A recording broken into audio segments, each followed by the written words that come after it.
हाँ जी, 10th class कुछ बच्चों को एक्सरसाइज 2.2 में प्रॉब्लम आ रही है। शायद उन्होंने रेगुलर काम नहीं किया है मेरे साथ साथ, तो इसलिए मैं एक बार फिर बना रही हूँ। लेकिन आगे से आप मेरे साथ रेगुलर काम करें, ठीक है। तो ये देखिए, फर्स्ट क्वेश्चन में भी बताना है कि पोलिनोमियल गिवन है, उसकी ज़ीरोज़ और उसके कोफिशिएंट्स के बीच में रिलेशन निकालने हैं, ठीक है। कोफिशिएंट्स क्या होते हैं, जैसे ये एक पोलिनोमियल है आपका x² - 2x - 8 और स्टैंडर्ड पोलिनोमियल हमारा होता है ax² + bx + c। तो कोफिशिएंट क्या है, x² का कोफिशिएंट a है, यहाँ पर x² का कोफिशिएंट 1 है, x का कोफिशिएंट b, तो b की वैल्यू यहाँ पर क्या है -2 और कांस्टेंट c, यहाँ पे कांस्टेंट क्या है -8, ठीक है। ये कोफिशिएंट्स हैं, इनका रिलेशन इस पोलिनोमियल की जीरो के साथ क्या होता है वो हमें निकालना है फर्स्ट क्वेश्चन में, ठीक है। तो सबसे पहले कोफिशिएंट तो हमें पता लग गया, उसके बाद हमें क्या निकालनी है, जीरोज़, ठीक है। तो जीरोज़ निकालने के लिए हम वही मेथड अपनाएंगे, स्प्लिटिंग मिड टर्म, जो हमने 9th क्लास में सीखा है, ओके। जैसे यहाँ पर फर्स्ट कोफिशिएंट क्या है 1 और लास्ट क्या है 8, तो 1 और 8 का मल्टीप्लिकेशन हो गया 8, ठीक है। तो 8 के हम सभी फैक्टर लेंगे और उस फैक्टर को चुनेंगे जिनको माइनस करने से हमारे पास -2 आ रहा है, ठीक है। मिडल टर्म क्या है -2, फैक्टर्स को माइनस करने के बाद, क्योंकि लास्ट हमारा साइन क्या है, माइनस है, -8 है ना, माइनस है, इसलिए उन फैक्टर्स को माइनस करके -2 आना चाहिए, ठीक है। ये मैंने यहाँ सारे करके दिखा रखे हैं, ठीक है। 8 के दो ही फैक्टर बन रहे हैं, 1 8 जा 8 और 2 4 जा 8, ठीक है। इन सब के जो ऑप्शंस हैं हमारे पास वो मैंने सारे करके दिखा रखे हैं।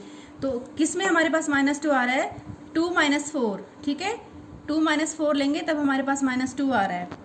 तो हम यहाँ पर मिडल टर्म को स्प्लिट कर लेंगे, वो बन जाएगी हमारे पास 2 - 4, ओके। तो अब हमारे पास पोलिनोमियल हो गया x² + 2x - 4, x से मल्टीप्लाई हो जाएंगे दोनों, इसको खोल लेंगे, ठीक है। तो पोलिनोमियल हो गया x² + 2x - 4 - 8, ओके। अब इसमें आप फर्स्ट 2 टर्म में से कॉमन ले लो और लास्ट 2 टर्म में से कॉमन ले लो, तो ये हमारे पास ये आ जाएगा x × x + 2 - 4x + 2, ठीक है। अब x + 2 फिर से कॉमन आ जाएगा, एक फैक्टर x + 2 हो गया, दूसरा हो गया x - 4, ओके। ये दो फैक्टर हो गए। अब जीरोस क्या क्या आ जाएंगी, एक बार तो इसको 0 ले लेंगे, x + 2 को 0 लिया तो हमारे पास 0 आ गई, x = -2, ये फर्स्ट 0 है जिसको हम अल्फा लेते हैं। और दूसरा फैक्टर क्या था, x - 4 0 ले लेंगे तो हमारे पास 0 क्या आ जाएगी, x = 4, ये हमारे पास दूसरी 0 है जिसको हम बीटा लेते हैं, ठीक है। तो अल्फा की वैल्यू -2 आ गई, बीटा की वैल्यू 4 आ गई। अब हमें सम ऑफ जीरोज़ निकालना है, दोनों को प्लस करना है, ओके। सम ऑफ जीरोज़ हमारे पास क्या आ गया, -2 + 4 2 आ गया, और प्रोडक्ट ऑफ जीरो हमारे पास क्या आ गया, -2 × 4 -8 आ गया, ठीक है। अब हमें क्या निकालना है, -b/a और c/a निकालना है, ठीक है। a b की वैल्यू हम पहले देख चुके हैं, a की वैल्यू 1 है, b की वैल्यू -2 है, c की वैल्यू -8 है।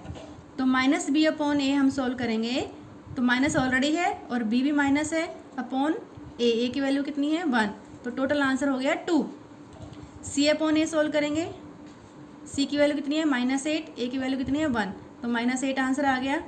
तो अब पहले ये जो पहला हमने अल्फा प्लस बीटा निकाला था ये 2 आया था पहली इक्वेशन, और थर्ड इक्वेशन -b/a ये भी 2 आ गया हमारे पास थर्ड इक्वेशन।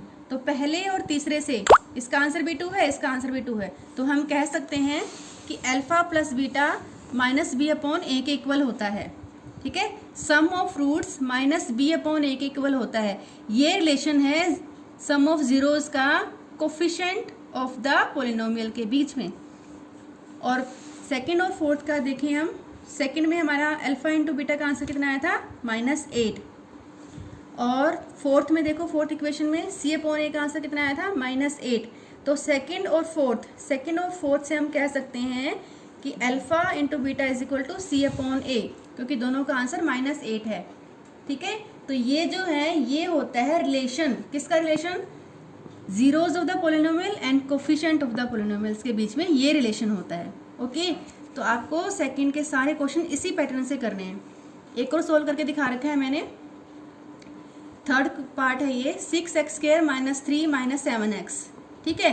तो आप देखोगे ये स्टैंडर्ड फॉर्म नहीं है, स्टैंडर्ड फॉर्म में लिखेंगे इसको, पहले 6x², फिर -7x आ जाएगा, फिर -3 आ जाएगा। अब इसको सोल्व करना है स्प्लिटिंग द मिड टर्म, क्योंकि हमें जीरोज़ निकालनी होती हैं। ओके, जीरोज़ निकाल लेंगे, आपने 9th में बहुत अच्छे से कर रखा है ये। तो हमारे 2 फैक्टर बन गए, इसको सोल्व करेंगे। यहाँ मैंने पूरा पैटर्न से सोल्व करके दिखा रखा है, यू कैन सी इट। तो फैक्टर क्या बन गए हमारे पास, 3x + 1 × 2x - 3। तो जीरोज़ आ जाएंगी, जब पहला फैक्टर 0 हो जाएगा। 3x + 1 = 0। इसको सोल्व करेंगे तो x की वैल्यू आ जाएगी -1/3। ये हमारा फर्स्ट जीरो है अल्फा, ठीक है। x की वैल्यू जो -1/3 है इस पोलिनोमियल को 0 बनाती है, इसलिए ये फर्स्ट जीरो है अल्फा। अब सेकंड फैक्टर क्या है, 2x - 3। 2x - 3 को जब 0 लेते हैं तो हमारा x आ जाएगा 3/2। ये हमारी सेकंड जीरो है जो इस पोलिनोमियल को 0 बनाएगी। तो ये हमारा हो गया बीटा, ठीक है। अब हमें रिलेशन निकालना है किस किस के बीच में, 0 के बीच में और कोफिशिएंट ऑफ द पोलिनोमियल के बीच में, ठीक है। अब कोफिशिएंट आप देखो क्या क्या है, ठीक है। ये जो है इससे कंपेयर करोगे आप, 6 x² का कोफिशिएंट है और x² का कोफिशिएंट यहाँ पर क्या है, a। तो a की वैल्यू क्या हो गई, 6। a की वैल्यू हो गई हमारी 6, ठीक है। अब यहाँ पर x का कोफिशिएंट क्या है, -7, और वैसे क्या होता है जनरल में b होता है, तो b की वैल्यू होगी -7, ठीक है। कांस्टेंट क्या है हमारा, -3। जनरल कांस्टेंट हमारा क्या होता है, c। तो c की वैल्यू होगी -3, ठीक है। तब हम सम ऑफ जीरोज़ निकालेंगे। पहले हम करेंगे सम ऑफ जीरोज़, अल्फा + बीटा। इसको सोल्व करना है एलसीएम लेके, क्योंकि ये फ्रैक्शन में हो गया है और एलसीएम लेना आपको आता है। अब क्योंकि आप 9th क्लास तक पढ़ के आए हो तो आपको एलसीएम आता है। तो एलसीएम लेके इसको सोल्व करेंगे तो 7/6 हो जाएगा। ओके, फिर हमें निकालना है -b/a, ठीक है। तो माइनस एक फार्मूले का माइनस हो गया, फिर -b के मतलब क्या है, 7। b की वैल्यू कितनी है, -7। तो b हो गया आपका -7/a। a कितना है, 6, ठीक है। ये फार्मूले का माइनस है, ये b की वैल्यू है -7 और ये a की वैल्यू है। तो इसको सोल्व करके माइनस हो जाएगा, प्लस 7/6 आ गया। ये दोनों सेम है ना, ठीक है। तो अल्फा + बीटा किसके इक्वल है, -b/a के इक्वल है। Okay, that is 7/6। ऐसे ही हम अब करेंगे product of zeros. Product of zeros, जो हमारे जीरोज़ आई थी उनको मल्टीप्लाई करना है। एक आई थी -1/3, एक आई थी 3/2। उनको मल्टीप्लाई कर लो, 3 से 3 कैंसिल, कितना आ गया, -1/2। ये किसके इक्वल होता है, c/a के इक्वल होता है। ये हमें चेक करना है या नहीं है। तो c देखो हमारे पास क्या वैल्यू थी, c की वैल्यू हमारे पास थी -3 और a की वैल्यू हमारे पास थी 6। तो -3/6 हो गया ये। तो c/a क्या हो गया, -3/6। तो इसको कैंसिल करेंगे 3 के टेबल से, तो कितना आ गया, -1/2। तो हमारे पास आ गया अल्फा बीटा = c/a, ठीक है। तो एक रिलेशन ये हो गया। ओके, तो सारे क्वेश्चंस आपको ऐसे करने हैं। ये मैंने एक पार्ट और सोल्व करके दिखा रखा है, यू कैन सी इट। और सेकंड क्वेश्चन कैसे करने हैं, सेकंड क्वेश्चन है find polynomial if the sum of zeros and product of zeros are given. अब आपको सम ऑफ जीरोज दिया हुआ है, प्रोडक्ट ऑफ जीरोज दिया हुआ है, आपको क्या निकालना है, पोलिनोमियल, ठीक है। जैसे ये क्वेश्चन है 0 और √5, इसका मतलब सम ऑफ जीरोज कितना है, 0, और प्रोडक्ट ऑफ 0 कितना है, √5। तो अल्फा + बीटा 0 दिया हुआ है और अल्फा बीटा कितना दिया हुआ है, √5, ठीक है।